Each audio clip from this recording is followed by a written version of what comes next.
চলো আজকে তোমাদেরকে মাত্র 5 মিনিটে কীভাবে রেডি হবে দেখাই। ফার্স্টে আমি দেখো একটা টোনার নিয়ে নিচ্ছি, মানে এটা হচ্ছে ডাবর গুলাবেরি রোজ ওয়াটারটা দিয়ে ভালো করে পুরো ফেসে টোনার অ্যাপ্লাই করে নিলাম। এরপর অ্যাপ্লাই করে নিচ্ছি আমি এই ময়শ্চারাইজার, নিভিয়া সফট ময়শ্চারাইজার দিয়ে ভালো করে ময়শ্চারাইজার অ্যাপ্লাই করে নিলাম। তোমরা তোমাদের পছন্দ মতো যে কোনো ময়শ্চারাইজার ইউজ করতে পারো। আমার স্কিনটা কিন্তু এখন অনেকটা ফ্রেশ লাগছে। যেহেতু আমি এখন রোদে বেরোবো সেই জন্য কিন্তু আমি ইউজ করে নিচ্ছি সানস্ক্রিন, কেননা দিনের বেলা ভীষণ রোদ্দুর, সেই জন্য কিন্তু সানস্ক্রিন ইউজ করা একদমই ইম্পর্টেন্ট। এরপর আমি একটা কম্প্যাক্ট দিয়ে পুরো ফেসটাকে ভালো করে সেট করে নিচ্ছি। এরপর ইউজ করে নিচ্ছি আমি কাজল। আজকের কিন্তু নো মেকআপ লুক, কারণ কোনো মেকআপ ছাড়াও তোমরা কিন্তু সুন্দর করে একটু রেডি হয়ে যেতে পারবে। এরপর আমি লিপস্টিক অ্যাপ্লাই করে নিচ্ছি। সিম্পলভাবে সাজলেও কিন্তু মেয়েদেরকে খুব সুন্দরই লাগে। এরপর দেখো একটা ইয়াররিং পরে নিচ্ছি, আমার এই ইয়াররিংটা খুবই পছন্দের।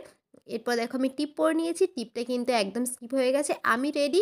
এরপর দেখো আমি লাস্টের চুড়ি পরে নিলাম দুটো। আমাকে কেমন লাগছে এই ড্রেসটার সাথে তোমরা অবশ্যই জানাবে। ভিডিও ভালো লাগলে একটা লাইক করে দিও।